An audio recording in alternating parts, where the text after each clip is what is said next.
हे family, कैसे हो आप लोग। Welcome back to my YouTube channel. I hope आप सभी अच्छे होंगे एंड मैं तो बहुत अच्छी हूँ। तो आज के इस ब्लॉग को स्टार्ट करते हैं। कुछ हमारे सब्सक्राइबर हैं जो कमेंट किए हैं और पूछ रहे हैं कि आप चंडीगढ़ से आ गई हो, कब आई हो। जबकि मैंने ब्लॉग में ऑलरेडी बता रखा है, लेकिन शायद उन्होंने वीडियो नहीं देखी होगी। तो मैं ये फिर से वीडियो अपलोड कर रही हूँ आप लोगों के लिए, क्योंकि आप ही लोग मेरी फैमिली हो और आप लोगों से शेयर करने में मुझे कोई दिक्कत नहीं होती है। और आप लोगों से मैंने बोला भी था, किसी के कोई भी क्वेरीज हो मुझसे ज़रूर पूछना।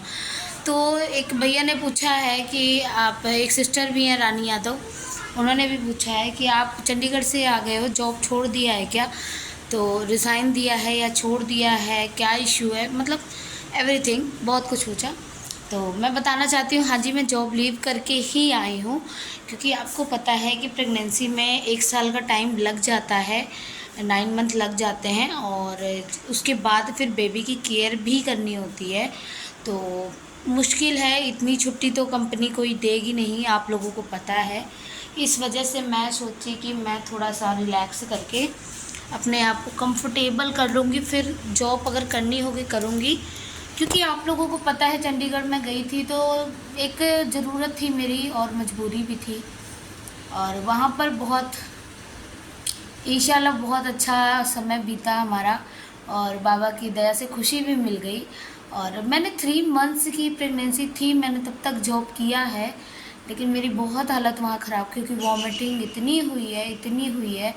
आपको मैं अपना प्रेगनेंसी का सफ़र भी ज़रूर वीडियोस दिखाऊंगी, क्योंकि मैंने क्लिप्स बनाई है, लेकिन थोड़ा सा आपको पता है समाज का क्या होता है कि 3 मंथ्स तक वीडियो नहीं डालनी, किसी को बताना नहीं है, क्योंकि कुछ इशू हो जाते हैं तो फिर मजाक बन जाता है।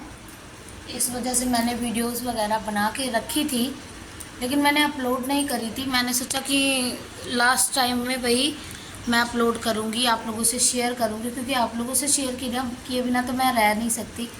तो फिर मैंने इसलिए क्लिप्स बना के रख ली थी, आप लोगों से ज़रूर शेयर कर। यहाँ तक मैंने जब पहली बार चेक किया था, पहली बार स्कैन करवाया था, एवरीथिंग सारी चीज़ें हैं मेरे पास।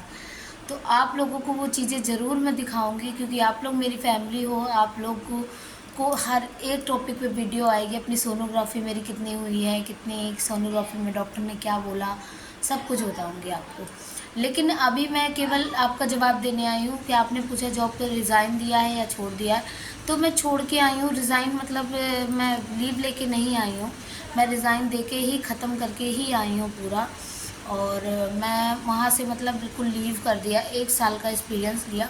और 3 महीने मेरी तबीयत बहुत ज़्यादा ख़राब हो गई थी, क्योंकि जनवरी में पता चल गया था, जनवरी की थी प्रेगनेंसी, और फरवरी मार्च, अब आप सोचिए मैंने मार्च के लास्ट तक जॉब करी है, 21 मार्च तक, जब मेरी बहुत ज़्यादा हालत ख़राब हो गई है, मतलब वोमिटिंग इतनी कि इतना भी। लेकिन खैर हमारे बगल में हमारी फ्रेंड रहती थी, उसने बहुत हमें मुझे सपोर्ट किया, खाने पीने से लेके हर एक चीज़ से।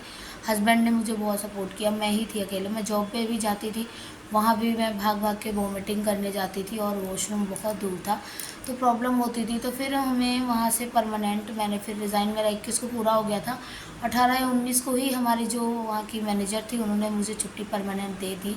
बोली तुम रेस्ट करो बेटा, तुम इस हालात में भी जॉब पे आ रहे हो, बहुत बड़ी बात है, अब तुम रेस्ट करो जाके, 3-4 दिन में तुम्हारा रिज़ाइन पूरा हो जाएगा। उसके बाद 22 मार्च को हम आ गए थे कानपुर, और कानपुर में जब से हम यहीं रह रहे हैं। और पहले मैं ससुराल में थी, लेकिन आपको पता है जो सुख सुविधा है, जो आराम है, अब कितना भी हो अपने मायके में ज़्यादा ही आराम रहता है, क्योंकि हम ऑर्डर भी दे सकते हैं, पर ससुराल में तो नहीं किसी को ऑर्डर दे सकते हैं। तो ये चीज़ें थी, इस वजह से फिर मैं यहाँ आ गई, और यहाँ पर अभी मैं रेस्ट कर रही हूँ। तो आई थिंक आपको जवाब मिल गया होगा वीडियो का। और कोई भी आपकी क्वेरीज हो तो आप लोग कमेंट करिएगा, मैं ज़रूर वीडियो उस पर बनाऊँगी। और मैं नहीं चाहती मैं आप किसी और के टॉपिक पे वीडियो बनाऊँ, आपको लास्ट तक के, यहाँ तक कि कुछ भी अब है कि ब्लॉग आपको ज़रूर आएगा, चाहे छोटा ही आए लेकिन ज़रूर आएगा।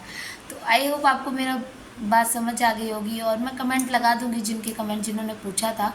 तो थैंक यू सो मच, आपने अपना इतना कीमती समय दिया मेरी वीडियो को, एंड ऐसे ही प्यार सपोर्ट बनाए रखिएगा।